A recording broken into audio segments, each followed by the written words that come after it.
அன்றைக்கு அப்படி உரிமை இருந்ததால் தான் அம்பேத்கர் 10 லட்சம் பேரோட பௌத்தத்துக்கு மாறினார். உன் மதத்துக்குள்ள இருக்கிறதுனால தான் நீ எரிசிங்கிற.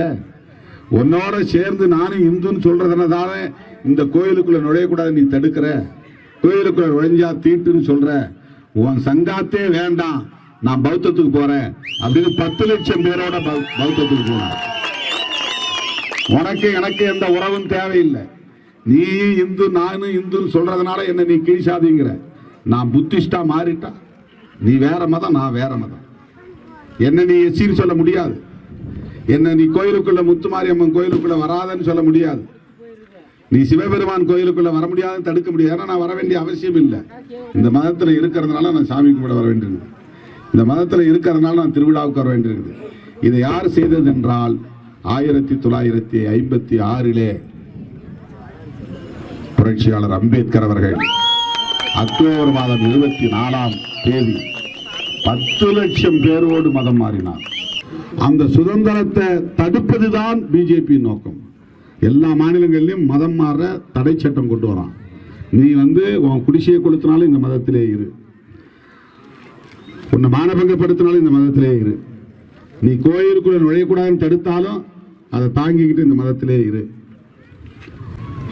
உன்னுடைய பெண் பிள்ளைகளை அவர்கள் படுகொலை செய்தாலும், ஆணவ படுகொலை செய்தாலும் இந்த மதத்திலே கிட. மதத்தை விட்டு வேற மதத்துக்கு போகக்கூடாது. சேரியிலே கடந்து உழல். இப்படி எல்லா மாநிலங்களிலும் சட்டங்களை இயற்றி வருகிறது பாஜக. அப்படி ஒரு சட்டத்தை 2002 ஜெயலலிதா அம்மையார் கொண்டு வந்த போதுதான் நான் அப்போது சட்டமன்ற உறுப்பினர் கடுமையாக எதிர்ப்பு தெரிவித்தேன். அப்போதுதான் இந்த பெயர்களை எல்லாம் மாற்றி ராமசாமி என்பதை தொல்காப்பியன் என்று மாற்றினேன். இந்து அடையாளம் எனக்கு வேண்டாம், தமிழ் அடையாளம் போதும். தொல்காப்பியன் என்பதிலே எந்த சாதி அடையாளம் கிடையாது, மத அடையாளம் கிடையாது. எதிர்ப்பு எப்ப செஞ்சாரு? 23 வருஷத்துக்கு முன்னால நான் எதிர்ப்பு தெரிவித்து சேலத்திலே ஒரு மாநாட்டையும் நடத்தினேன். ஏன் அதை நடத்த வேண்டியிருந்தது என்றால் நான் அம்பேத்கரின் பிள்ளை, அம்பேத்கரின் மாணவன். அதனால் நடத்த வேண்டியிருந்தது.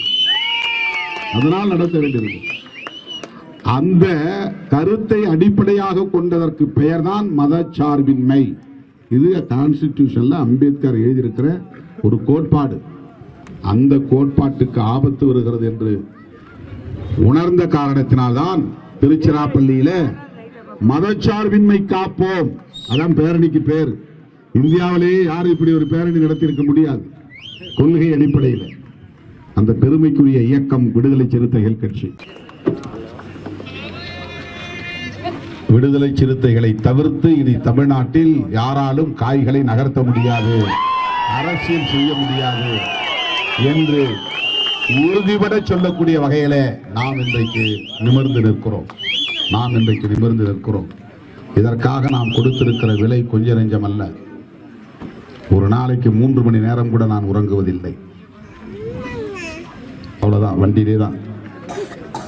இப்படிதான் ஒவ்வொரு நாளும் ஓடிக்கொண்டே இருக்கிறேன். இப்படியெல்லாம் இந்த 30-35 ஆண்டுகளாக இரவு பகல் பாராமல்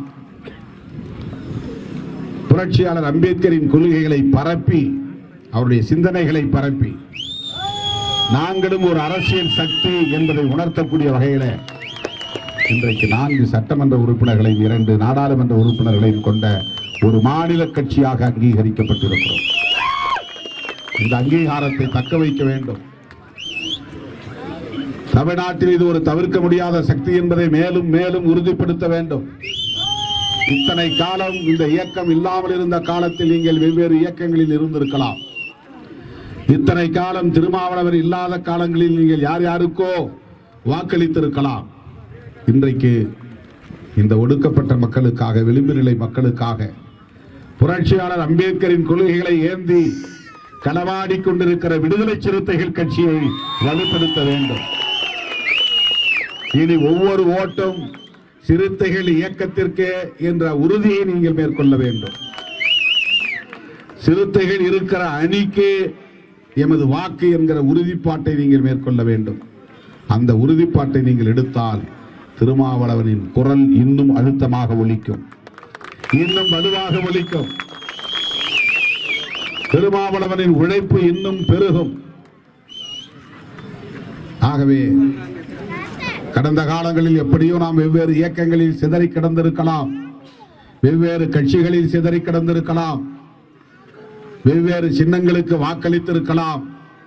ஆனால் இன்றைக்கு தமிழகத்திலே விடுதலை சிறுத்தைகள் கட்சி ஒரு மாநில கட்சியாக அங்கீகரிக்கப்பட்டிருக்கிற சூழலில் கர்நாடகாவிலும் கேரளாவிலும் ஆந்திராவிலும் தெலுங்கானாவிலும் மகாராஷ்டிராவிலும் எங்கள் கட்சி விடுதலை சிறுத்தைகள் தான் என்று சொல்லக்கூடிய வகையில் இன்றைக்கு அங்கே பிறமொழி பேசக்கூடிய தோழர்கள், தமிழ் அல்லாத பிறமொழி பேசக்கூடிய தோழர்கள் திருமாவளவன் தலைமை நாங்கள் ஏற்றுக்கொள்கிறோம் என்று திருச்சி பேரணிக்கே வந்தார்கள், பங்கு பெற்றார்கள். அப்படி தென்னிந்தியா முழுவதும் வளர்கிற இந்த இயக்கம் தமிழகத்தில் ஒரு மாபெரும் சக்தியாக உருவெடுக்க வேண்டும்